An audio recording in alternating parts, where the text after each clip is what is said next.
I wanted to have a talk about Season 1 and recap Season 1, the strengths, the weaknesses, the good, the bad, the thing, right? Everything in between. And I wanted to talk about what we hope to see in Season 2 and in future seasons moving forward. So, let's dive into it. The very first thing that I wanted to talk about is the brand new hero releases. This season, at the beginning of Season 1, we got the release of Sue Storm and Reed Richards. Mr. Fantastic and the Invisible Woman were introduced to the game. They were the first new heroes to be introduced to the game since the launch, which was like, I want to say Season 1 was like 6 weeks or something after the launch of the actual game. So very quickly after the launch of the game, brand new heroes came out, and we got 2 of them off the start of the first season. And so in general, I think that the introduction of 2 heroes as opposed to 1 at the start of Season 1 continued the already high hype train that was going on for Marvel Rivals, and I think that was a good thing overall. I think that the cadence of heroes moving forward does not have to be this extreme for us to remain excited and engaged in the game, but I do think that at the start of the first season, that releasing 2 heroes gave a lot of different people a lot of different opportunities to play different characters, to understand and enjoy the different play styles that were introduced, and to broaden the horizons of the hero pool at large. I think that one thing that we didn't see in Season 1 is heroes launching in a semi-broken state in terms of being overpowered. And I think that could have been a mistake of Season 1. So, when Reed Richards and Sue Storm released, Sue was very clearly a pretty meta support character. You know, she had basically everything that you would want a support to do. She had strong healing, she had great utility, she had the only one-shot for supports in the entire game, she had a good Circle of Healing ultimate, she could survive pretty well based on being able to go invisible as long as you didn't take any damage after you went invisible. That allowed you to survive getting dove on as a healer, which for those of you who play support, you probably know that the name of the game for support is spam heal and play Dead by Daylight while the other team tries to murder you at every possible opportunity, right? And your whole gameplay as support basically is trying to find value while not getting destroyed by everybody who is on your dick constantly, right? So Sue Storm does a good job of that. She has the push/pull, which allows her to get people off of her or to put people into positions they don't want to be in, and I think that is really good. The Vortex is pretty okay. Her primary fire, heal, deals damage and heals, and while it is limited in its range, is actually pretty decent in terms of the utility it actually brings to the table. Her ultimate is very strong because it provides a large amount of utility in addition to doing what the other support ultimates do, albeit to a lesser extent. The healing that it gives is pretty powerful, but not so much so that you just can't fight into it at all. You can still kill her pretty decently. A lot of characters can still kill her even when she's standing within her ultimate. But then past that, you have the added utility of making everyone inside of the field itself invisible, and then also giving a slow to people that walk through the field's boundaries, right? So if you enter the field, if you exit the field, you are slowed for a second after that, which provides additional utility on top of all of the things that it already does. In terms of a character releasing in a pretty good state, but not broken, Sue Storm is like the pinnacle of what we would want to see, right? And to kind of balance the scales there, we got Reed Richards, Mr. Fantastic, who came in and had a very interesting, nuanced type of kit because it tried to blend the vanguard and the duelist roles, but in doing so, it kind of created this problem where he is like not good at either one of those roles. So, while some would say he's like a jack of all trades, master of none, because yes, he is very survivable, he has a lot of ability to sustain damage, he can continue to keep himself alive through a lot of heavy fire, and he can, you know, make himself immune to damage for a few seconds by going into the big refrigerator mode, and then he can reflect that damage back, which could be argued that is a decent amount of utility if used to counter certain, like, one-shot ultimates, like your Namor, or you like an maximum pulse from Iron Man, or something like that, right? The problem is that he doesn't really do the damage dealer role very well, and he doesn't do the vanguard role very well, because like he is survivable, but only at certain times and when he uses cooldowns, and like he can deal some damage, but only when he is like catching enemies off guard. They are actively not getting away from him. Like, he doesn't deal enough burst damage to really be a threat when another support is present. So if the enemy team has even one strategist player on their team that is kind of in the fight, the damage from Mr. Fantastic is basically so low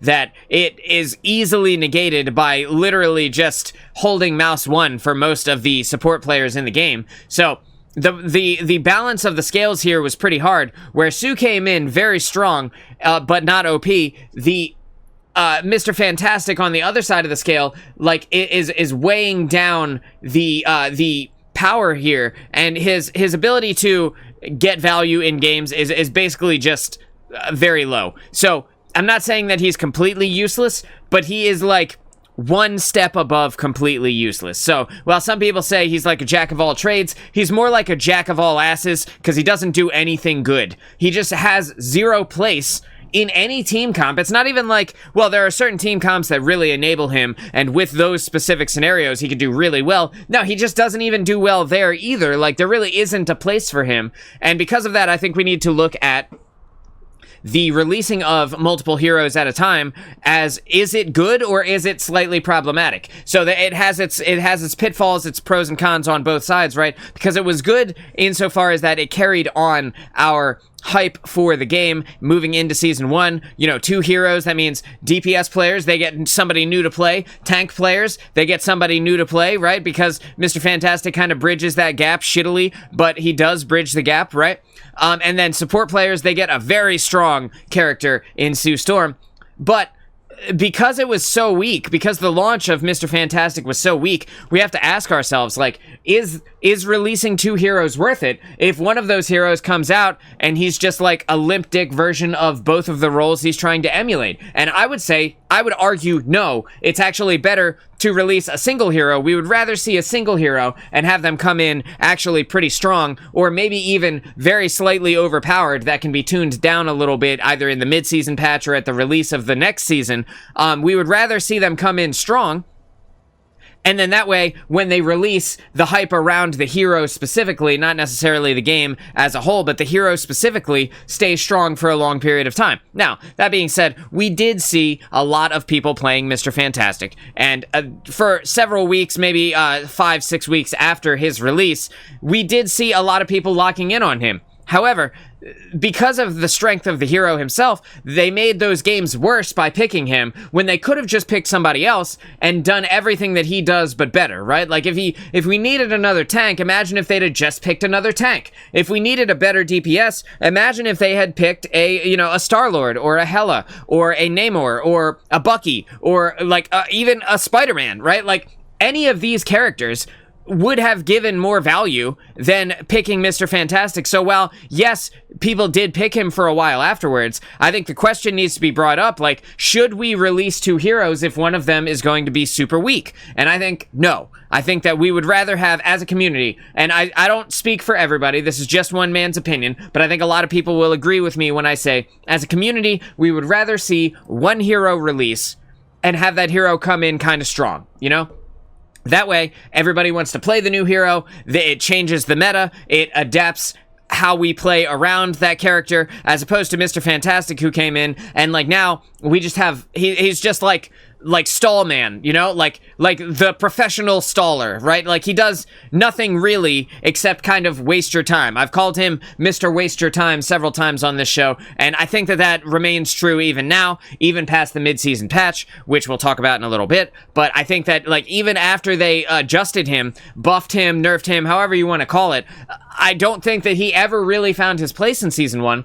And I hope that we can move away from that as we move into Season 2 and the future seasons, as more heroes come out and come down the pipeline. I would like to see them come in and be powerful enough that we actually like playing them and that we actually want them on our team, right? Because Mr. Fantastic has, like, the Adam Warlock effect, where somebody picks him and you go, oh man, you know, as opposed to the new hero coming out and somebody picks them and you go, fuck yeah, dude, you know, and there's a big difference there. There's a big difference, and the sentiment matters, you know, so people coming in and having a positive sentiment around a hero that just released makes a difference. You know, it increases the hype of the season when the new hero comes out and they change the way that we play the game. You know, that is another nuanced piece of keeping the hype train rolling for Marvel Rivals, and I think that that's something that they can look at moving forward. Now, I want to talk about the mid-season patch now. The mid-season patch came in, it brought a slew of balance changes to the game, and I think by and large they were received well. I think that a lot of characters that got nerfed at the start of Season 1, they got either balanced back to a good state, or they got buffed to a place where they are very oppressive. I'm looking at you, Hella. The mid-season patch came in, and it brought a lot of good positive change around the meta at large. I think that there was not a single character in the mid-season patch that didn't get either something good or something that was necessary, except for maybe Mr. Fantastic. So when the mid-season patch came out, Mr. Fantastic got rebalanced a little bit, but it didn't really do enough to give him a place still. So, while some people may argue that he's actually a lot better than people give him credit for, in reality, he's really not. He's really not. That's what it comes down to. And that is unfortunate, right? Even after a round of balance changes, we still couldn't get him to a place where we really feel like this character has his spot, he has his niche, and he does it well. We still just don't know what the point of ever bringing him is, you know? And so even after the mid-season patch came in and gave us a lot of new things to test, new metas to kind of dive into, new opportunities, right? Because with nerf to some of the vanguards, we saw a few of the other vanguards rise into the prominent spotlight. We saw dive becoming a meta at the from the mid-season patch kind of onward. You know, we see Venom more often now than we did before. Spider-Man got a little bit of balance changes, so we're seeing more Spider-Man now. Dive in general is feeling like a pretty fun, pretty strong meta, but there are other options to counter the dive as well, and I think that is also important, right? So, as we move forward into Season 2, I would like to see a continuation on these meta-changing type of patch notes, where we get things that address not only the outlying issues on the too powerful side and bring them down into kind of into regulation with the rest of the cast. I would also like to see the weaker characters get brought up to where we think that they could be having or carving themselves out a new place inside of each game, you know, or even if it's just with specific team comps. I would like to see these characters continue to rise in power until we feel like they are a little bit too good, and then we can dial them back slightly, you know? And I think that is kind of the key to balance, in my opinion, because if you're going to release a character and they come in very weak, then you have to make it to the point where they eventually rise to prominence for them to then find their place after that, you know, to be rebalanced back down slightly and find their place and settle in amongst the rest of them. Because, again, I talked about community sentiment earlier. The community sentiment is extremely important, because if you have a character and everybody thinks that they suck, the actual truth of the matter is, it doesn't matter how good you make them, until people start believing that they are good, they actually do suck. You know, because, like, a popular opinion is truth. As unfortunate as that is, the opinion of the masses is the reality for most people. So it doesn't matter if you make changes to the hero. If we still think they suck, they're still going to suck, because people aren't going to play them based on the bias that they have around the character again. In addition to that, with the mid-season patch, we got the introduction of 2 more heroes, which continued to carry on the hype train for Season 1, with the Invisible Woman and Reed Richards coming out in Season 1's release. We knew that the rest of the Fantastic Four had to be coming in the mid-season patch, because why would they release half of the Fantastic Four and not the rest of them? So it was kind of never, and also we had this title screen, right, which showed all 4 of them. So it was kind of never really in question about whether or not the rest of the Fantastic Four was going to be introduced in Season 1. We never had an idea that, oh, well, maybe they won't release Human Torch in the Thing, and maybe they'll bring out somebody else instead. It was always, we always kind of knew from the beginning of the season that these other 2 characters were coming. Is that good or bad? I think an argument could be made either way there, right? Because the mystery surrounding which hero will come out next is another thing that drives up engagement and drives up the excitement for the game overall. And I think that there is something to be said about keeping it a secret until right before the new season or the mid-season patch releases. Because knowing that we were getting the Thing and Human Torch, it's not that it took away all of the hype, but it lessened some of the excitement around what was coming next, because we kind of already knew what was coming next, you know? And we had a similar situation to the release of The Invisible Woman and Mr. Fantastic, insofar as that one came in strong and one came in pretty weak, and because of that, I don't think that the mid-season patch really hit in that regard either. It kind of ran into the same issue that the release of the season ran into, where 50% of the heroes you put out were good, and 50% of the heroes you put out were nutsack, right? Like, so, like, that is something that needs to be addressed in the future. And I talked about this earlier, but if we're going to release multiple heroes, we need both of them to come in hot. And no pun intended, because the Thing came in and is a very strong, very well-rounded kit of a Vanguard. He does everything that you would want a Vanguard to do. He's got damage reduction, he's got good mobility, he generates bonus health, he's got good damage himself, he's got good survivability, he's got a great ultimate that changes the game if he hits it and he pulls it off properly, and like a lot to love about the Thing.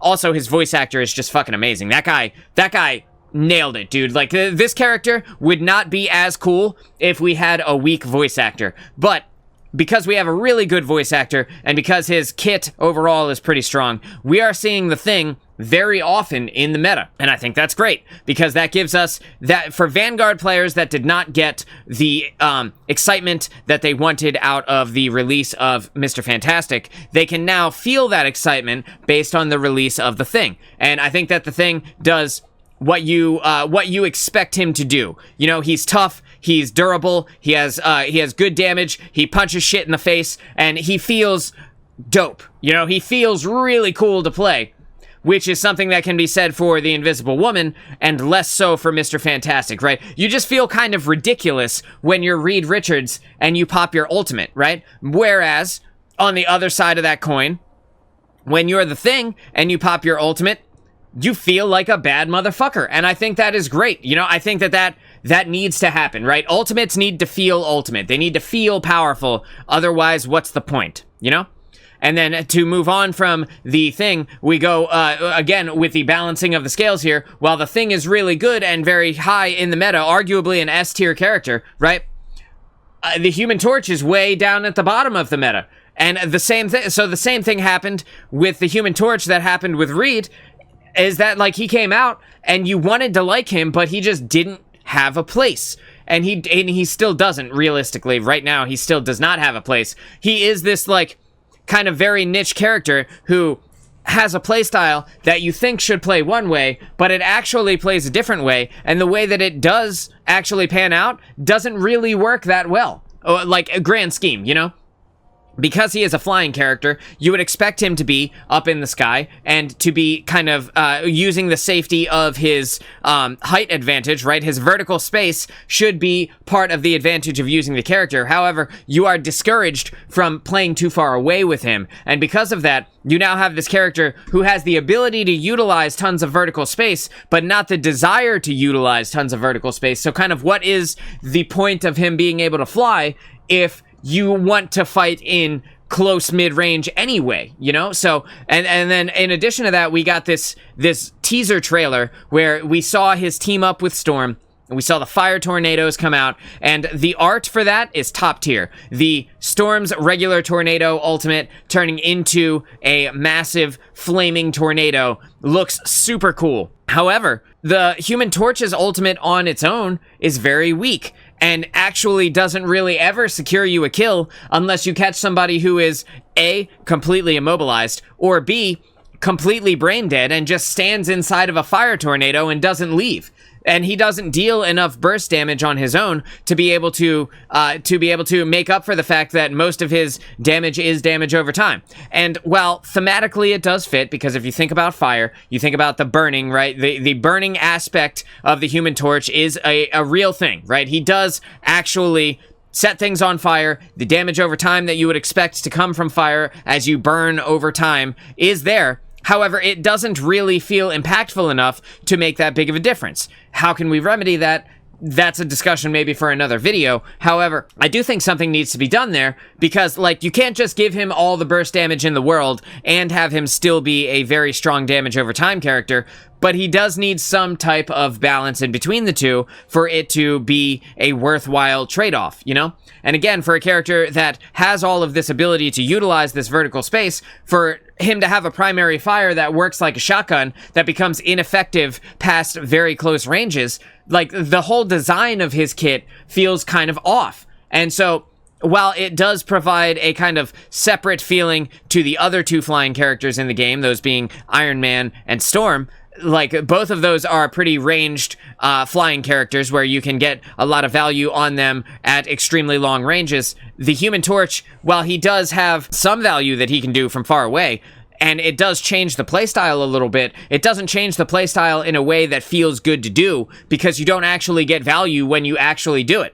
In addition to that, when he launched at Season 1.5's release, he had 0 survivability unless he had the team up with Sue Storm. And that kind of pigeonholed him into this spot where if you don't have a Sue Storm and your healers aren't occasionally looking up to throw you a heal now and then, you basically just don't do anything. You're like a big flying flaming paperweight. So I think that a lot could have been done to remedy this situation. I think that potentially a public test server where the community gets to test the hero before they release it, even if it's just like a week before release, right? So that we can have, like, even if they nail down the kit overall and they nail down exactly what they want it to do, if they just give us a chance to try it and then they can hotfix in things that we as a community decide the character really needs, they can hotfix that in, like maybe at the launch of the character. Again, if we just had 1 week to play them,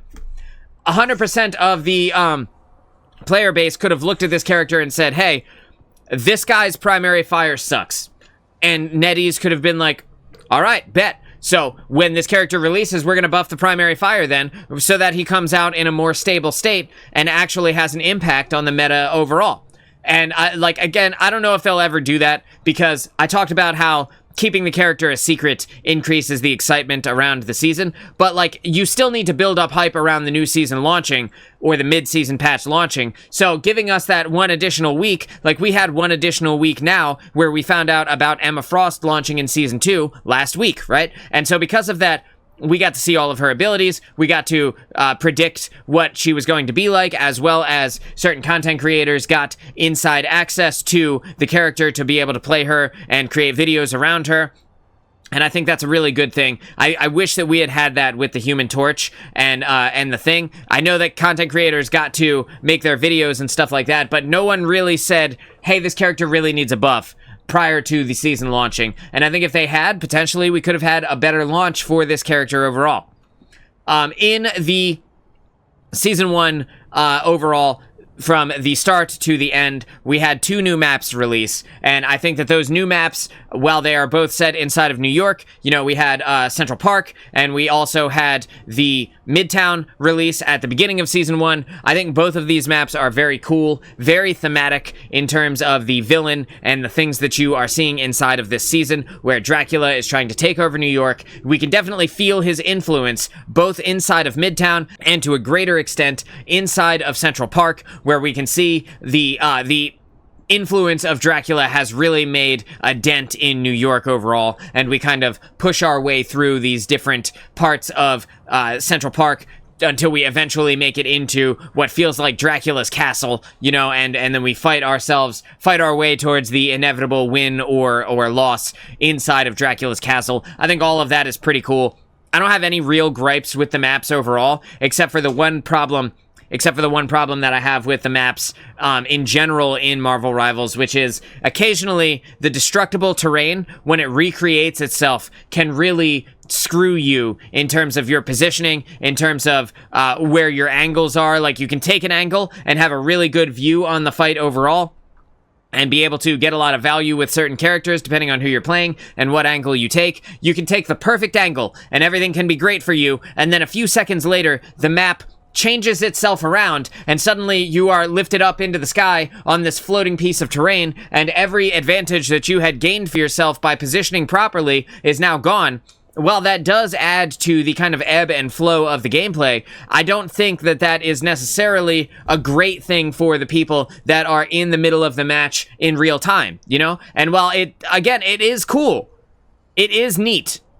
However, it is also slightly problematic because it puts us in this situation where we just get into these spots where we can't escape. So occasionally, a room will build itself around you, and you now have to blast yourself out of the room because you're stuck in a box. Or a piece of terrain will create itself around you, and now you're stuck inside of the piece of terrain, and you have to spend several seconds firing into the wall to be able to break yourself a hole to get out of the wall. I'm not sure if that part of the game is as compelling as they originally set out to make it, but the maps themselves are very cool, very thematic, lots of angles. There's never one place where I feel like there is nowhere else to go, where you're funneled into a choke point and there's nowhere for you to gain a positional advantage to be able to help your team advance the fight, either on offense or on defense. There are angles, there are high ground positions, there are overlooking either like windows or doorways that lead into different areas. There are lots of health packs sprinkled throughout and strategically placed throughout the maps. I think health pack placement is very strong in both of the maps that we saw release in Season 1. And I think that, in general, if they continue on making maps that are this good, I think that we will be eating good for a long time to come. We are getting a new map in Season 2 with Krakoa. I'm hoping that the Krakoa map ends up being as good as the previous 2 maps that were released in Season 1. And just in general, I think that the map design of Marvel Rivals has been pretty strong, and I don't have a lot of complaints about it. Just the main thing that is kind of problematic is the rebuilding of terrain, the rapid reconstruction of the map can really put you in a place where you didn't expect to be, and there's kind of no getting around that. There's no like timer that is on your HUD, and potentially this could alleviate some of the issues, right? If they put a timer on your HUD, maybe even if it was just like 10-second countdown, right? To the map is going to change here in 10 seconds. That like some type of visual cue with something counting down so that we know, hey, it's time to move, or it's time to get out of this spot, or don't be right here because a box is going to be made around you in a few seconds and you're never going to be able to get out of that box until it's A, fully constructed, and B, you've spent 10 or more seconds, blasting a wall to try and make yourself a hole, you know? That can be really bad if you're a tank, really bad if you're a support, less so if you're a DPS. But even with the DPS players, you can run into these situations where you lost the team fight based solely on the fact that you got caught in a specific place because the map reconstructed itself and now you just can't get out, you know? Maps in Marvel Rivals are pretty good. Odin's Archive, not withstanding. The rest of them are pretty strong, and I would like to see more map releases. If we're gonna do one hero per season, maybe we can do 2 maps at the start of the season and then 1 in the mid-season, something like that, because there's more to talk about with maps here, and I think this is a good place to transition. In Season 2, we are going to be rotating maps for the first time in the game. And I don't know how I feel about that right now. There are not very many maps in the game as of this recording of this video. I want to say there are 10. There might be 11 total maps. I'm not going to look at it right now. You guys can correct me in the comments about this. But the idea that we are now going to be taking maps out of rotation and putting the new map into rotation is crazy to me. We don't have enough maps to be removing any of them right now. We need every single map that we could possibly get our hands on to be in the full rotation, because the game becomes monotonous when you play in the same places over and over again. And even though the team comps on your team and the enemy team change, that doesn't do enough to alleviate this feeling of sameness in between games, where you just played on Spider Islands as an example, and now it's been 2 games since then, and now you're back on Spider Islands. Like, dude, that's too many. We play the same maps too many times in a single play session, you know? And because of that, there are not enough maps to be taking any out. So while their plan is to start rotating maps in and out to a smaller extent, probably to a larger extent as we get more of them, at the start of Season 2, we're going to see some of the maps that we had in rotation for Season 0 and Season 1 make their way out. First of all, it's not even the map that is the one that people complain about that is being taken out.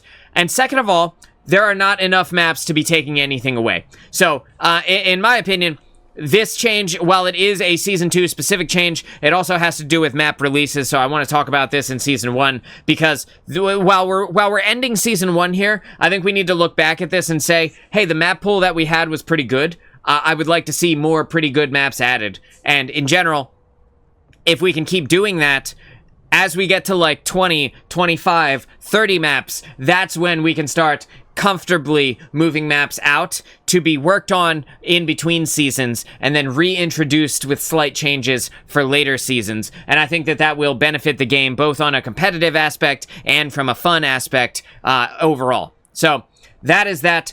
The other thing I wanted to talk about with the Season 1 recap is our mid-season rank reset. Now, for those of you who don't know, in the start of Season 1, our rank was what it was. We all got pushed down a few divisions, I believe, at the start of Season 1, and then they said, hey, all right, now's the time, jump into comp, raise your rank, push yourself up to Celestial, to Eternity, to One Above All if you can make it there, and play competitive, right? That's what they wanted us to do. And then about a week or two before the Season 1.5 release, so we're talking about roughly 2 months into the game, about 6 weeks into Season 1, they said, hey, at the start of Season 1.5, we're going to have a competitive rank reset where you're going to drop down several divisions, which will incentivize you to go back into competitive and raise your rank back up, right? Now, that is not necessarily a bad call. Lots of competitive games do this. They do it usually at the start of a season, and then they will bump you down several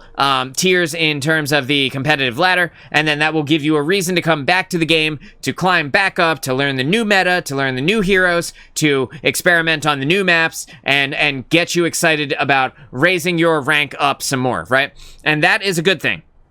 The resetting of people's ranks and giving them a new reason to come back, because most people who play the game are going to either be very, very competitive and want to utilize their competitive advantage, the tools that they've learned along the way, the knowledge that they've gained after having raised their rank across the first season and in Season 0. They're going to want to come back and keep playing comp.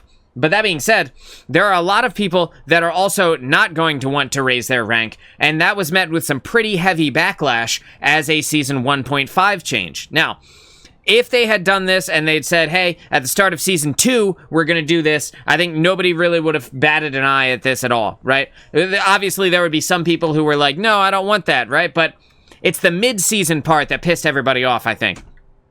Because it had only been 6 weeks since they had done the ranked grind originally. Why would they want to go into ranked and do it again only a few weeks after having done it to begin with, right? And I think that a case could be made, depending on how long the seasons go, maybe that is necessary to keep people engaged. But with a 3-month season, which is generally what we're seeing throughout competitive games and through gaming overall, we're seeing about 3 months in between each season release. That is like a good amount of time for people to come in. They can play for like a month and a half, 2 months, right? They can raise their rank as high as they want to go, and then they can kind of gradually fall out of love with competitive and the game overall, and they can say, all right, that was super fun. I'm going to put this on the shelf for now, and I will come back to it at the release of the next season when there's new stuff to try and new things to accomplish and new fun to be had, right? I think that is good. But when the community saw that they were going to reset ranks in the mid-season, everybody fucking pulled out their torches and pitchforks, and shit hit the fan very quickly. And it was like, literally like 1 day later, like maybe 2 days at most, from the release of their plan to reset ranks with the mid-season patch, that the community went totally up in arms, went way over the top about it, everybody was ranting, and then all of a sudden NetEase was like, look, dude, look, we hear you. I'm not trying to piss you off. So what we're going to do is we're just going to not reset your rank for the mid-season patch. We're just going to let you do your thing. You keep going. You have all the fun you want. And to avoid breaking that trust with their player base, they walked back their plan to reset ranks mid-season. And I think that was a really good idea on their part. There is a lot of companies that would have put their nose down, straight, toughened up puffed out their chest, toughened up and said, no, doubled down on it and said, no, this is what's best for the game. You're a player of the game. You don't understand all of the information that we have on the back end. You don't understand the market research as to why this is important. You're not going to get it, and we're not going to explain it to you. We are the developers, and you are the player. You take what we give you, and that's that, right? They could have done that. Lots of game companies do that. And in doing so, they would have kind of fractured a little bit of the player base. A lot of people would have looked at them differently based on their inability to adapt to what their actual community wanted. But they didn't do that. To their credit, NetEase said, all right, dude, look, we see you. We understand that this isn't what you want. And because of that, we're still going to go through with the rank reset at the new season release of Season 2. But we're not going to take away your rank in the mid-season. Keep grinding, keep playing what you were doing. Continue to raise your rank if you haven't made it to the point that you want to be in, and we're going to leave you alone for now. And everybody got super hype. Everybody got super hype about that, and I think that's great. I think that when you reset ranks on people, there has to be like a grace period where people can feel good about the progress they've made. And they just didn't give quite enough time for the people that are in, let's say, GM or Celestial or Eternity, who had worked really, really hard to have made it to that point. They didn't give them enough time, enough grace to be hype and then have their time where they played something else for a little while before they were reinvigorated to come back and grind comp again.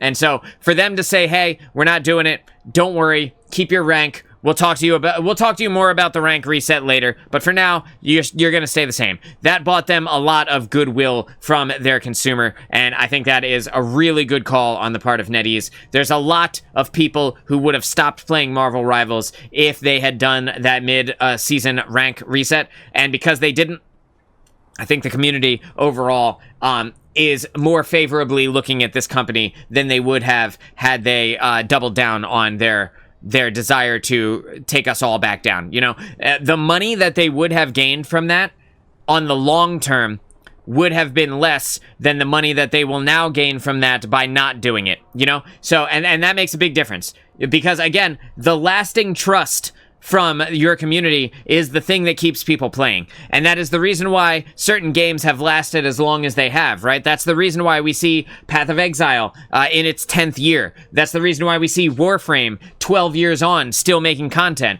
That's the reason why we see, to a lesser extent, Destiny, right? Who lasted a pretty long time in terms of the space that they were occupying because people love the company that made them. They loved Bungie. They wanted to give Bungie another chance. They said, hey, you know what?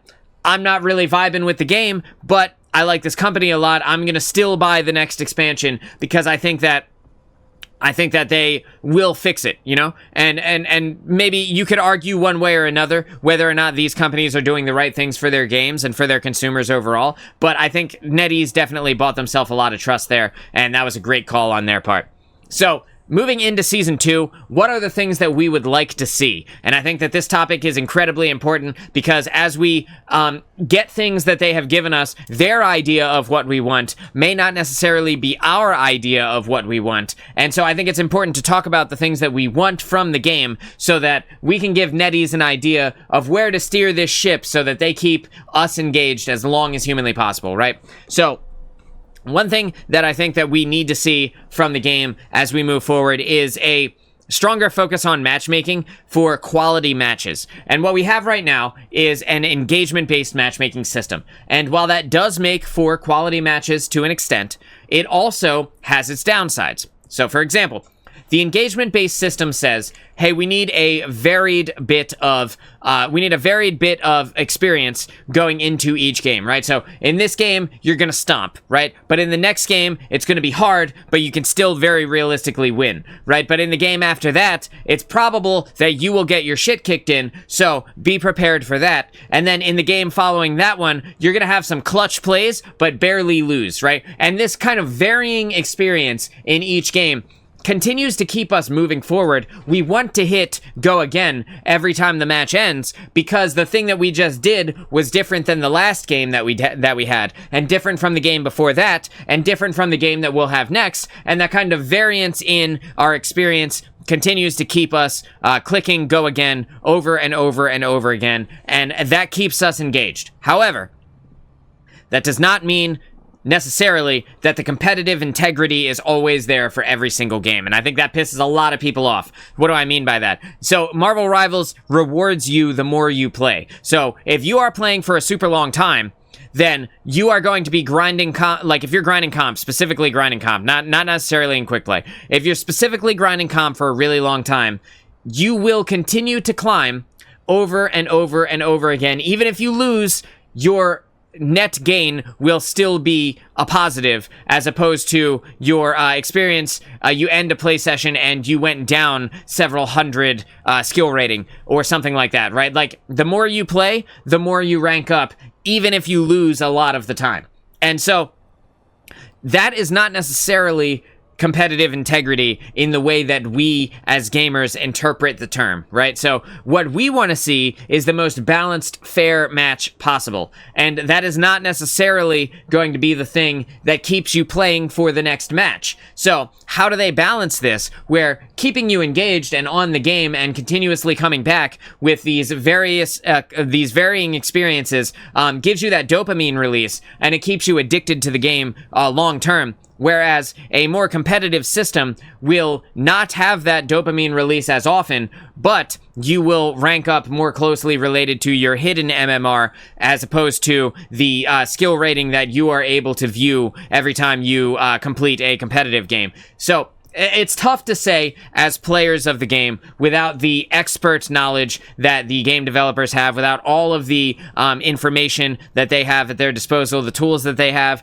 to look at the various win rates and pick rates and ban rates, etc., etc. There is a ton of info that needs to all be calculated together, as well as experts who basically maximize their profit margins with each kind of matchmaking system, right? So, like, there is a fine line between this game is really competitive and really fun, and we're making a lot of money so this game can live on for a really long time, right? So we need to find that balance a little bit, and I know there are some competitive changes coming in Season 2, so hopefully they do a good job actually getting those competitive changes in, and it ends up being something favorable for the consumer. We end up liking what they did, right? But that still gives us the incentive to keep coming back and keep pressing Q again and keep watching that number go up, because it feels good to watch your number go up over and over again. You know what I mean? So hopefully they can strike a good balance there. That is one thing that I hope for Season 2. And in addition to that,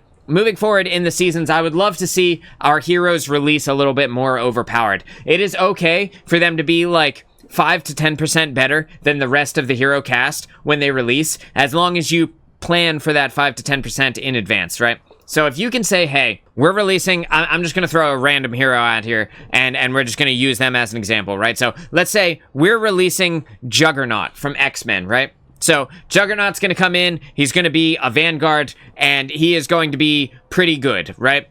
If you release him and he ends up being pretty weak, this character that is supposed to be canonically just a massive powerhouse comes in and feels like wet tissue paper. Like, that is not good for the gamer. That is not good for the people who want to come back and play your new content. And because of that, I think it's very important that we leverage these releases with the amount of power that they come out with being, like, more powerful, right? So if the Juggernaut came in and he was, like, a little bit better of a tank than most of the tanks in the roster, and arguably could even be called the best tank, right? That would be a good thing for the community, because we would look at that and say, look, dude, I mean, bro, he's the Juggernaut, bitch. Like, we can't get away from him. He's so strong. We see him in every game now. And then they could say, okay, 6 weeks into the season, at the season 2.5 patch, as the balance changes come out, they can say, look, man, we hear you. He's a little bit too strong, so we're just going to dial him back very slightly, right? And maybe in the season 2.5 patch, in the mid-season patch,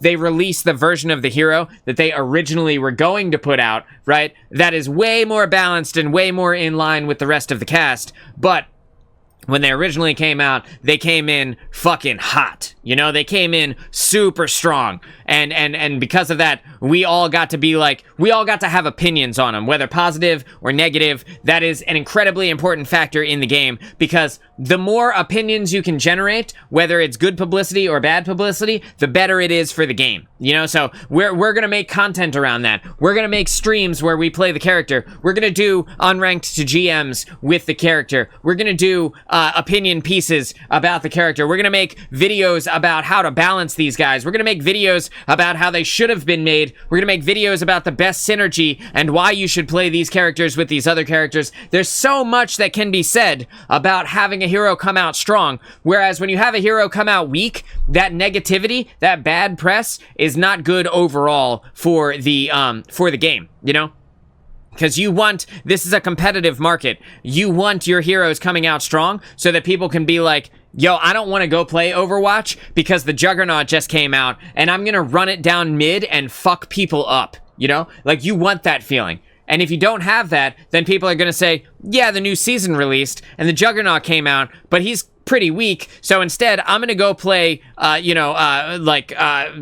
don't know, some other PvP game. I'm gonna go play Fortnite because it's more fun, because I don't have to worry about a new character coming out and being like, you know, being a toy dog, right? Like, he's so small and unimportant that we don't even care that a new hero came out, and the hype for the season just instantly falls off, you know? So, as we move forward into Season 2 with Emma Frost coming out and whatever they decide to release in the mid-season patch, as well as whoever comes out in Season 3 and onward, I would love to see them come in strong. I want to see them swinging out of the gate, and then we can pull back slightly on them. So, like, for NetEase, if you're listening to this, the one thing that I want you to do is design the character as they are balanced, and then make them too strong.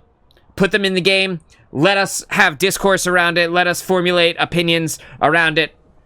And then put it back to where you think they should be. And then let us form opinions around that, you know? Because that also creates a new ripple effect of content that gets generated around the character too. When they get balanced down from this OP state to this more balanced state, now we have this ripple effect of all of these characters, all of these content creators coming in and being like, this character is better now. This character doesn't run the game anymore. This character is shit now. Or however they want to spin it, right? For their narrative, for their community, whatever their community perception is, the community perception as a whole needs to be that of a character being strong first. For us to care about the character getting nerfed or becoming weaker over time. Because, like, Mr. Fantastic, he got changed. Like, nobody cared, you know? Like, he came in weak. He came in very sad and not filling the role that he was supposed to do. And then they buffed, balanced, however you want to say it. They changed him in the Season 1.5 patch. Nobody gave a single fuck. And the reason for that is because the character wasn't good. We already had our opinions about him, and they were negative. And because the negative opinions were there, it's going to take a lot of buffs for this character for us to be like, you know what, he's really good. He's really good, and I take back everything I said about him, and now he is running the show. You know, like, and it's just, it can't happen the same way as if he had come in hot, and then you had reduced his power, you know? Same thing with Johnny Storm. The character came in weak. They are now buffing him. They buffed him already once, and then they're buffing him again in the Season 2 release. Will that matter? I don't think so, because no one's playing him. Nobody gives a shit about Johnny Storm because nobody got to play him and feel like they were really popping off, you know? Maybe occasionally there are some people who will take a character and they will play him to the maximum power level that he could possibly be played to, and then very, very often you'll see like one or two of these people in the top 500 ladder, but you know, just in general, if a lot of people aren't getting a lot of value out of them, then a lot of people aren't going to be happy with how it turned out. So I think it's very important that they fix this kind of design philosophy around releasing characters. And I think if they can do that, then we're going to be in good shape. In terms of maps, moving forward, I would like to see more maps released each season. I know we got 2 heroes at the start of Season 1. I know we got 2 heroes in the mid-season patch. I would like to see 2 maps. Just make them, and if we don't like them, we'll let you know. Trust me, we will tell you. The community will say it. We'll say it loud, and we'll say it proud. Whether it's on Twitter, whether it's in YouTube videos, if it's on streams, if it's on Reddit, we will let you know if your map is ass. Trust me. But we can't go wrong with having more of those, because while we have a fucking multitude of characters to pick from, we only have a very small amount of play spaces to actually utilize these characters, and the more of those we have, the better off we will be in the long run. If we don't like a map, we'll tell you, then you can take it out. You know, you can cycle it out, you can work on it in the back end and decide how you want to balance the map a little bit better to be something that you reintroduce later as a newly fixed piece of content, you know? Excuse me, I had to burp. But that's my hope for maps. The quality that they've put out thus far has been really good. I want to see more of that. I like the color schemes that they're putting into these maps as well. Everything is nice and vibrant. It feels comic book-esque, you know, where the kind of shading on everything and the saturation on everything is pretty strong, and I think all of that is really good. More of that, please. Different play spaces. And it's okay if you release them and there are only so many things that you can do with the theme of the season, because I want to talk about theme of the season here in just a second. But if there's only so much you can do with the theme of the season, don't be afraid to have some neutral maps on deck that you can put out that don't necessarily line up with what we're having happen right now, but we can use to kind of, like Hansel and Gretel, breadcrumb our way into something in the future, you know? So if you release a neutral map that doesn't make any sense right now, but it is a playable space, and then later on you see why this neutral map was put into the game is because in the next season or in 2 seasons from now, that and what happened on that map is going to be the pushing point for the lore of why that season is what it is. That is cool, you know? And it doesn't have to be revealed right away. So don't be afraid to release neutral themed maps that you then use to create a narrative later. That's something that's very important. Now, in terms of the narrative of these seasons, I think moving into Season 2, we kind of have this idea, right, of what we think is going to happen, right? We see in the trailer for Season 2, we've got Krakoa, we've got the X-Men, the mutants of Krakoa, right? That's Magneto's squad, plus the X-Men, and we're getting new X-Men skins, etc., etc. And then we see Ultron, right? And Ultron is like, rah, I'm fucking Ultron, and I'm a scary machine guy, and I'm gonna take over the world, right? That is very cool. I like that there has been a new minor villain in addition to the greater villain, which is Dr. Doom. The reason why the multiverse is fractured to begin with is because Dr. Doom is an asshole and decided he wanted to do evil shit, and that's the reason why Marvel Rivals exists to begin with, right? The Season 0 kind of maps, and the theme of Season 0 was, hey, Dr. Doom fucked shit up, and now we have to fix it and deal with the consequences of his actions, right? And then we had a minor villain in Season 1 with Dracula, who, again, we never got to, like, fight him. He was never, like, visible really in any kind of real sense. He was just kind of a nebulous figure, kind of pulling strings in the background. And I think that's totally fine. You know, if you read the lore of Season 1, then you get kind of more backstory. And as the Battle Pass has released, you're going to see these different panels here. You're going to see them inside of your gallery. You can click on it and you can read the lore of all of these things, and it will give you backstory as to what is actually going on. But it doesn't, like, and this is important, it doesn't, like, jam it down your fucking throat. You know, it doesn't force you to care about the lore if you don't actually care. And I think that that is important too, you know? So we've got all these different little comic book panels that you can click on, you can read, and it tells a story about what has gone on in the game overall. And I think that that is very cool. Keep doing that because it adds to the flavor of the game in general. You know, the comic book feel of Marvel Rivals is stronger because you are doing it in this kind of narrative-driven way without actually making people are like forced to care about this narrative if they don't want to care. So giving us the option to read the lore, very sick. Not forcing us into it, great idea. The minor villain, you know, creating why the maps are releasing, why we need the heroes that are coming out in each season. All of that is really cool, and I think that we should continue on with that in the Season 3 and moving forward. Although I would like to see, my only critique is to potentially have a more front-facing villain that we either get to engage with, either on one of the maps, or we get to really, like, do something about inside of one of these game modes. So I think that that is going to be something that they can work on to make the game a little bit better. Like, imagine at the end of the Central Park map, if you bringing the squirrel, you know, the big mutant squirrel that you walk up, that is like the payload, right, in that map. Imagine if you bring the squirrel in, the fucking sky opens up, the sun is back, a sunbeam hits Dracula, and he fucking goes up in smoke, right? Or he, you know, obliterates into a pile of bats or some shit like that, you know? Like, if we just had some interaction with this villain, that would be really cool. Some visual interaction, and it can't just be in the comic book panes. It can't just be in the part that we can choose to read and choose to learn about or not. Like, I would love to see it as the kind of exit part of the map. You know, we see it open up, Dracula starts to go up in smoke, and then it does the victory or defeat thing.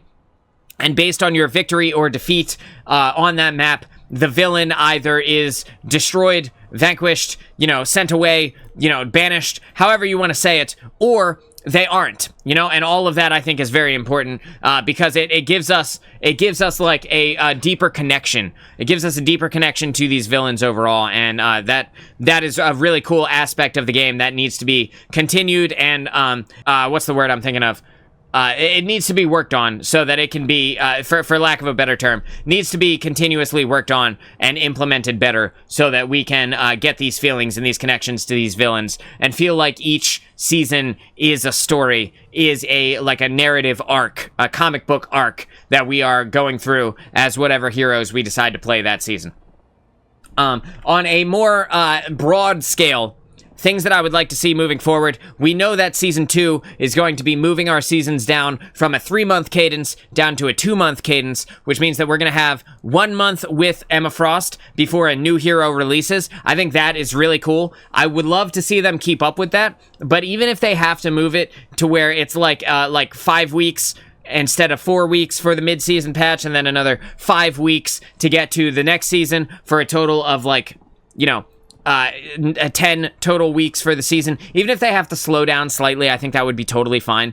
But the release of a new hero in the start of the season plus a new hero in the mid-season, I think is really good for keeping the hype train going. The shorter season should be, in general, more enjoyable for people. That also means that they are going to run into the rank reset more often. The rank reset issue that we had in the mid-season patch here for Season 1.5 is going to crop up more because the seasons are now shorter, which means each person gets to sit with their rank for less time than they previously did.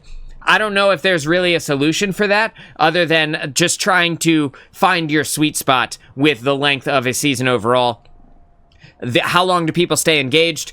We need to look at that with this season, and then we need to iterate on that. Iterate was the word I was trying to find earlier. We need to iterate on that as we move into Season 3 so that we can continue to keep people engaged for as long as possible and give them a brief window of respite. This is the most important part of any seasonal game.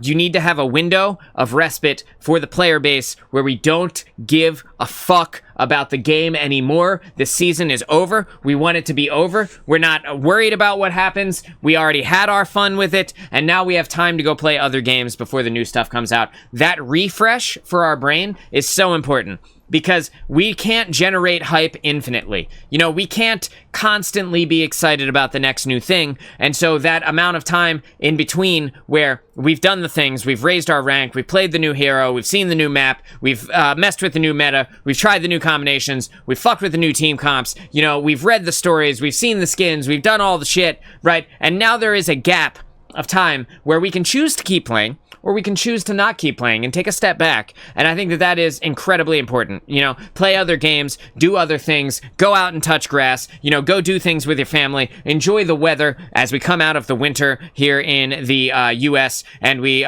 move into the spring and into the summer.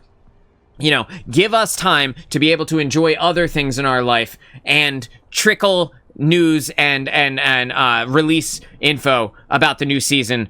Trickle that in the few weeks to a month or so before the new season releases, so that we can start with a little bit of hype, then give us a little bit of a bigger bite, and now we're getting more hyped, and now we're getting more hyped as you move into the week before the season releases, which was last week for us, and now we've got like a lot of info that we can chew on, and then the season comes out, and we're all fucking rock hard for what's to come in the next season, right? Like, so that's what we need, and I would like to see them continue to focus on that. Make sure that as you lower the time that seasons last, you are taking into consideration that we need, as gamers, as humans, we need time to disconnect from this so that we can then care about it again. And that part is incredibly important.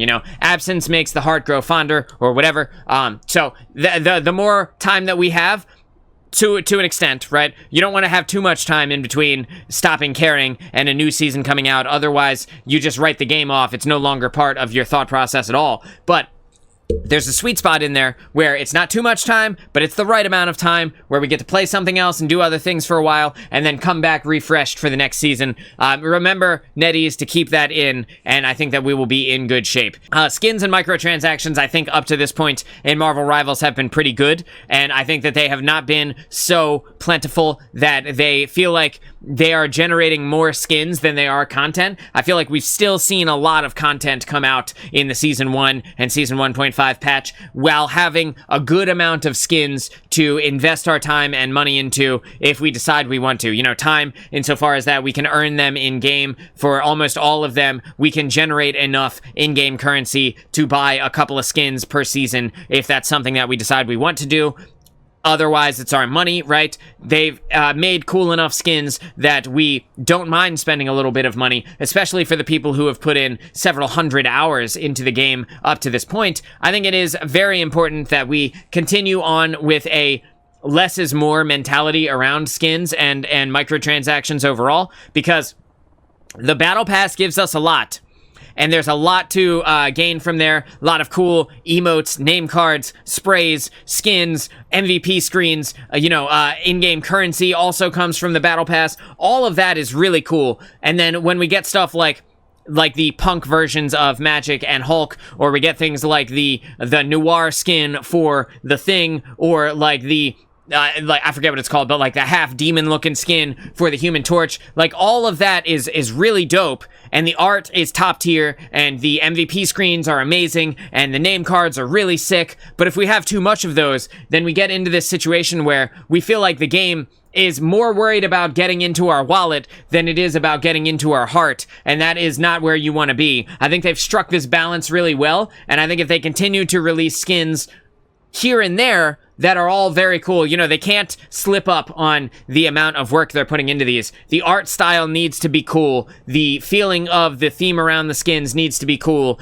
Otherwise, we're going to not care, and the time that they spent on that was going to be a miss. And if they release too much, then we feel like they're just money grabbing, and they're not giving us the content that we actually want. But I think up to this point, they've done a good job. So if they just continue on with the release cadence that they've done so far, and they keep giving us new variants of the heroes that we like to play, because eventually we will find something that hits. No matter what person you are, no matter who you are in real life, you will have something for some hero that you like to play that makes you want to purchase a skin, Like, there will be something that connects with you, whether you're a Rocket Raccoon main and you really vibe with the kind of Western steampunk look of his, skin that came with the Battle Pass, or you're like me, and you grew up as a goth kid, and now you love the kind of Dracula-looking Iron Man skin, or you're just a regular guy, right? And you love the I'm a regular guy Spider-Man skin with the paper bag over his face,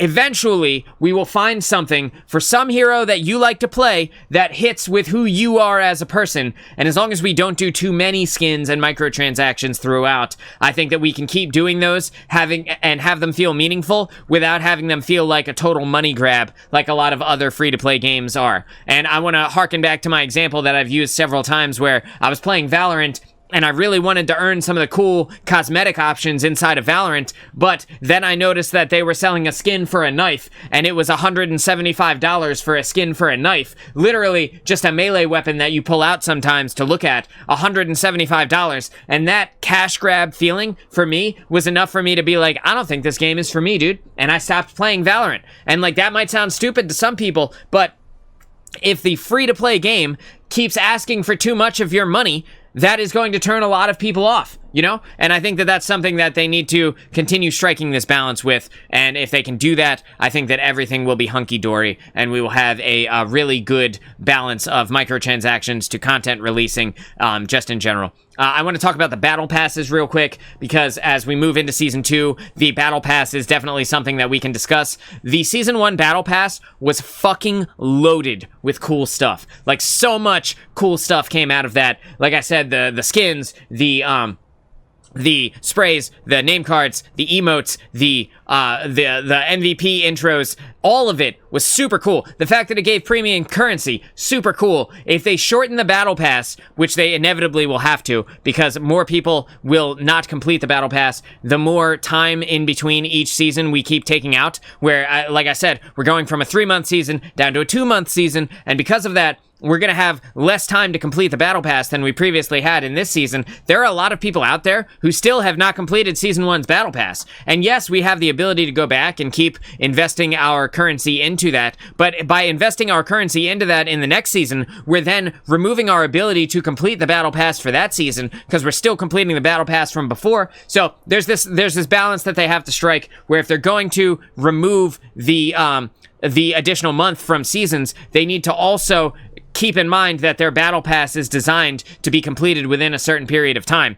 If they can strike that balance really well, I think that'd be good. I think all of the rewards from the battle pass have been really strong. I think that even me, as somebody who, I played like 4 seasons of Overwatch last year, and I enjoyed all of them, but I didn't buy a single battle pass. Not one. Not one time did I ever give a fuck about the battle pass in the entire time I played Overwatch, and I played it for like, I don't know, 75 streams over the course of several months. So I'm talking like 500 to 1,000 hours worth of Overwatch over the course of several months. I didn't buy a single battle pass. Why? Because I didn't care. Why? Because they had too many microtransactions. You know, like, I needed the game to give me value before I was willing to put in money into what was supposed to be a free-to-play experience. And Overwatch didn't really strike that balance as well, because they kept releasing new stuff, new content in the shop, but not new content in the game, and that rubbed me the wrong way. It wasn't enough, like the Valorant example, where the knife was $175. It wasn't enough for me to be like, hey,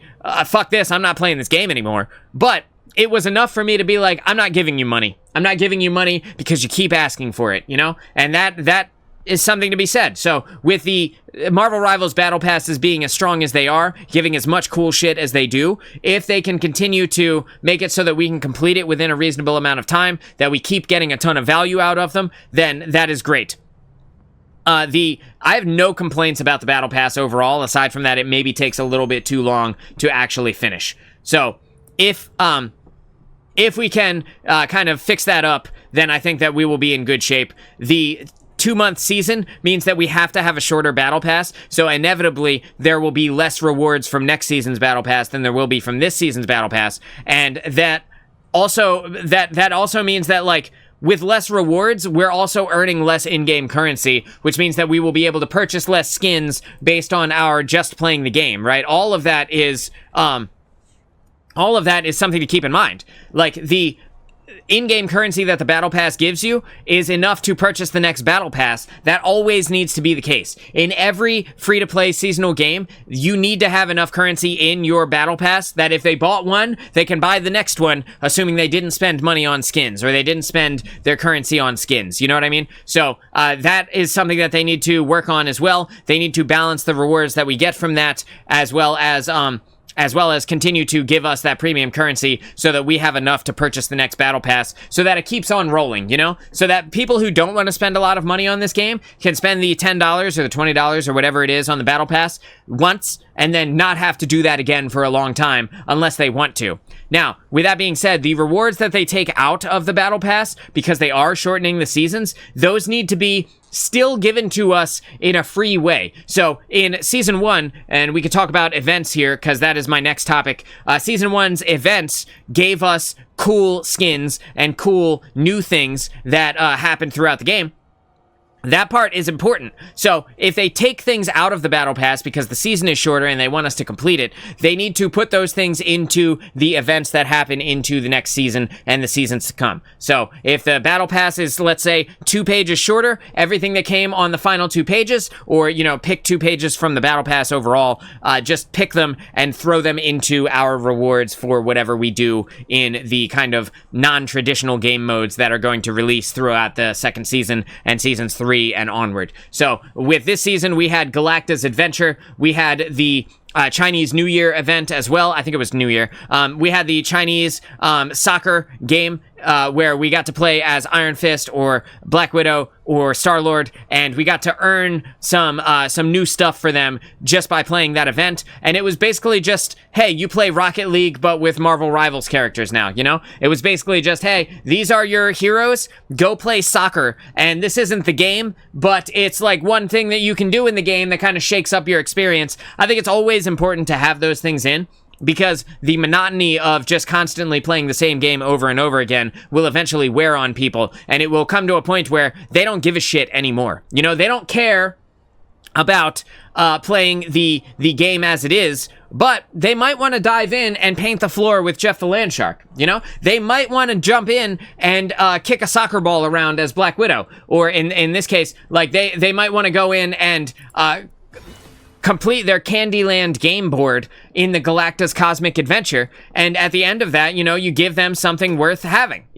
This is the skin that you get at the end of the Galacta's Cosmic Adventure. It isn't tied to the theme of the season. It isn't tied to any one thing in particular, but I guarantee, beyond a shadow of a doubt, there are people out there that looked at this skin and they were like, that's my girl, that's my character, that's my hero, that's my aesthetic, I'm from Texas, or I'm a Western lover, or I just like cowboys in general, or like, this shit hits for people. And like I talked about earlier with the skins and the microtransactions, like adding these things in not only incentivizes us to play the game mode that we otherwise would not give a damn about, but it also gives you an ability to connect with people on a broader scale. There will be people out there who feel like they are this Black Widow in this Western skin, And again, so when they make the season shorter and they give us less in the Battle Pass, just throw those rewards in here, right? Like in whatever the next event is, make sure that you put it in the game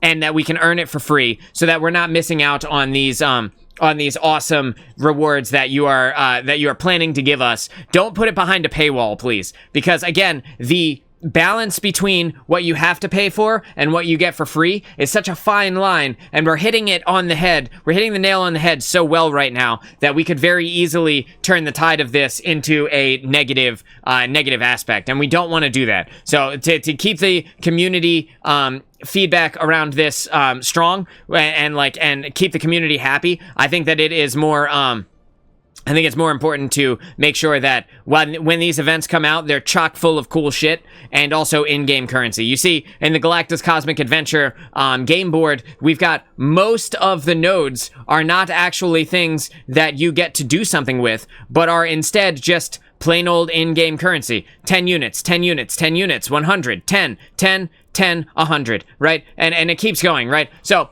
the fine line between giving you cool things that are like targeted, like this skin, for example, and then also giving you the agency to be able to do this thing and then get something you actually want with it, because maybe you don't play Black Widow, or maybe you're not into Westerns, or maybe you don't like cowboys, or maybe you don't like her fuzzy fucking legs. Who knows, dude? Like, it could be anything, right? Maybe you don't like her pink handkerchief. It could be anything, but to give them the agency to then buy something that they might actually want is a huge move in the right direction. and we need to keep doing that as we move into Season 2 and Season 3.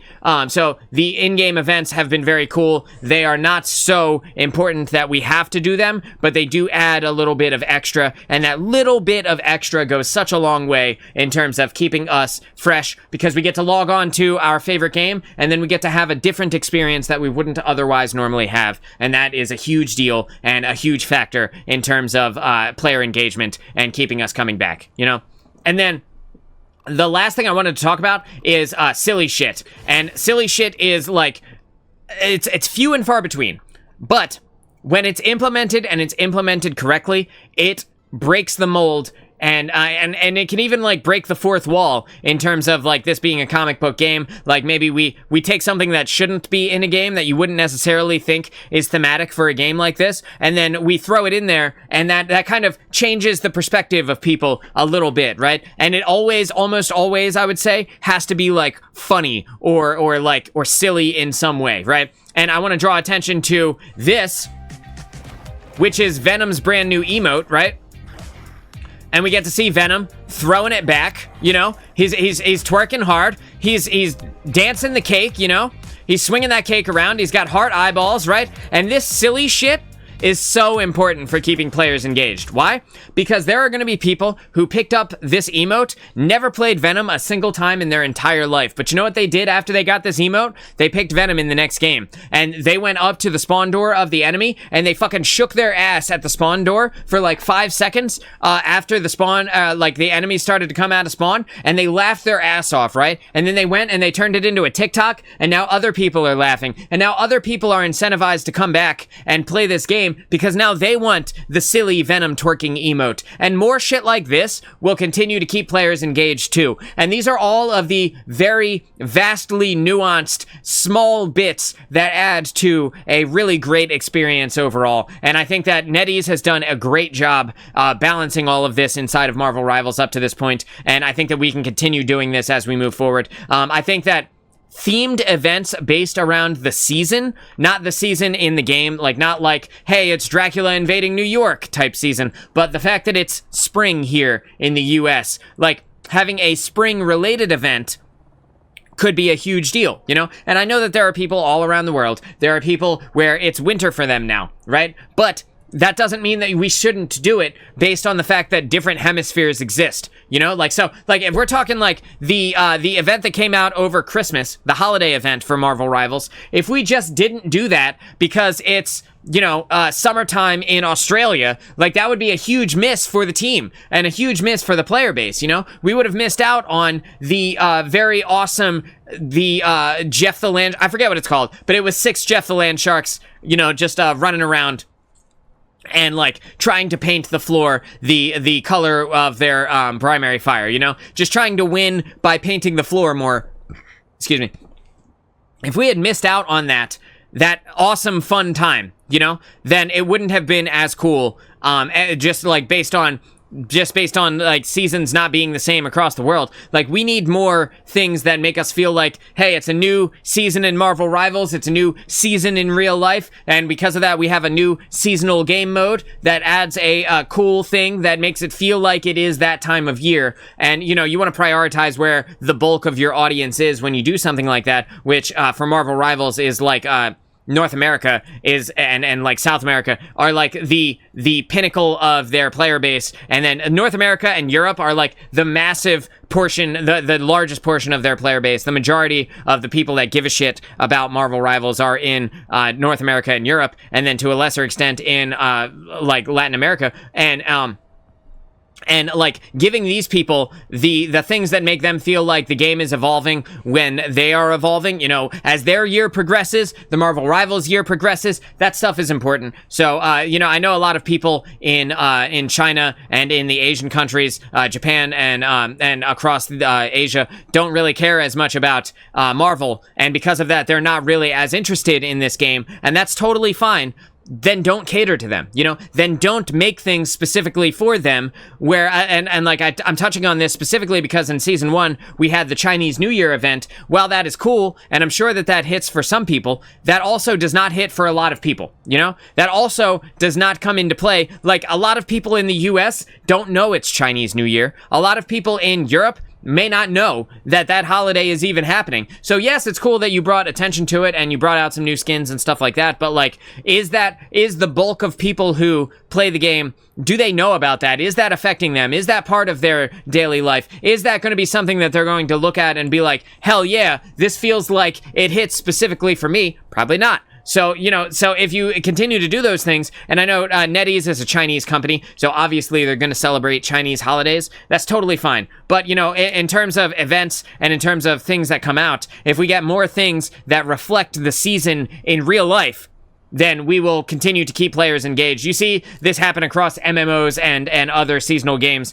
all over the place. You see it with Fortnite, you see it with Destiny, you see it with World of Warcraft. All of these games have events that happen yearly, that cycle throughout the year, that get iterated on throughout the year. You know, you get one version of, like, let's just say for the Marvel Rivals example, you play soccer for the Chinese New Year this year, and then next year we've got the same type of event but with different characters and slightly different rules. That's totally fine, right? Because that feels like that part of the year for us now.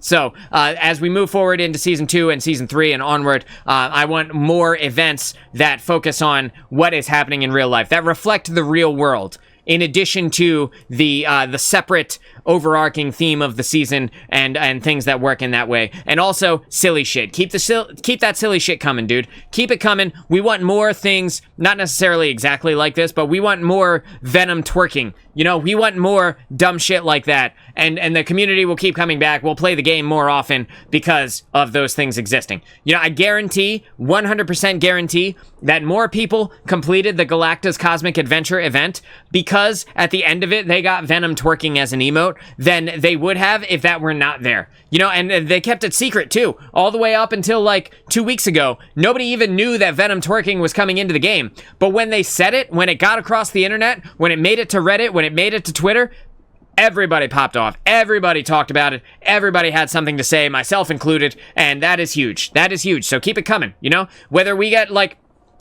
imagine if we got the same emote, but for Mr. Fantastic, and he just, like, ballooned his butt cheeks out, right? And then he started throwing it back. That shit would be hilarious, right? And you know, keep it PG. You know, you don't necessarily want to give all of the characters a twerking emote, but where it stays comical and where it stays lighthearted, that is the right place to implement, you know? So I think that that in general is really good too. Real quick, the changing of team-ups is happening here in Season 2, and I think that we did not experience that in Season 1 so much. The team-ups, I'm not sure, I don't remember specifically, I think they got balanced very slightly. As we move forward into the future seasons, I would like to see more team-ups and not necessarily less team-ups. Why? Because the team-ups are a very interesting part of the game, and I'm not saying that every character needs a team-up with every single character, but we can have thematic team-ups that work with the narrative. We can have thematic team-ups that work with a map. You know, like, and as you write these little miniature stories and we read them through the gallery and through these different pages as the season progresses, these comic book pages, and we get this lore, we can understand why new team-ups are introduced. We can understand because these two characters existed and were working together inside of this narrative, now we understand why they have a new team-up ability in the mid-season patch, you know? And that stuff is very cool. Team-ups is one of those things in Rivals that is kind of unique to this game, and like no other game really has that. So the more of that we keep in, and the more we keep iterating on that and adding to that, and yes-anding our way into cool shit, I think the more compelling the game will be overall, and it encourages people to play the heroes that they like, not necessarily the heroes that create the best team-up, you know? Because like for example, in the Season 0 patch, if you played Iron Man, you wanted to have a Hulk on your team. Even if the people that you play with don't necessarily like playing Hulk, the combo was so powerful because Iron Man got to be such a dump truck character that he just, like, out DPS'd everybody in the entire game because the team up was so good. Like, that made people play Hulk when they maybe didn't want to, you know, or it's like the same thing can be said on the opposite side of the coin. That made people play Iron Man when they maybe didn't necessarily want to. And that stuff is important to remember. It's important to keep in mind because the more of that we add, the less constrained we feel and the more varied the power creep can be. You know, we don't want to creep the power too much by making the next team up even more powerful than the previous team up, to where we get to a point where the team ups that release 2 years from now are so much exponentially more powerful than the team ups that are currently in the game that there's like no reason to ever use Sue Storm's team up with the Thing ever again, because now the Thing, just as an example, has a team up with Magneto where he turns into Metal Thing, and like, you know, and his dick grows 8 inches because of the team up, right? Like we don't want it to be so good that it removes the desire to play these other team-ups, but a very slight buff, a very slight addition to add some nuance to all of these different characters that we have in the meta is very cool, and I would like to see more of that moving forward. We're getting a large shakeup in team-ups in Season 2, and I would like to see a large shakeup in team-ups every season. I'm not saying always remove the ones that are the best in the game, like they're currently doing with the Hulk Gamma charge. That is still... It's still kind of in, but it's now affecting Namor instead of Doctor Strange. Like, I'm not saying remove the really good ones every single time, but add some so that we have more reason to play different character combinations, and that can inevitably shake up the meta in a way that straight up balancing each hero doesn't necessarily do. Yeah, my cat agreed. Yeah, my cat is very passionate about team-ups in general, and you're going to hear him chiming in a lot. The peanut gallery over here has a lot to say, and because of that, he also doesn't like that I'm insulting his map. You know, the cat's name is Odin, so every time I talk shit on Odin's archive, he just loses his mind. You know, he's like, leave my fucking library alone, you human scum. And look, I totally get it, bro. Look, man, I get it, all right? So anyway, that's my recap of Season 1 here in Marvel Rivals. I hope you all enjoyed it. Thank you all very much for watching, and I will see you in the next one.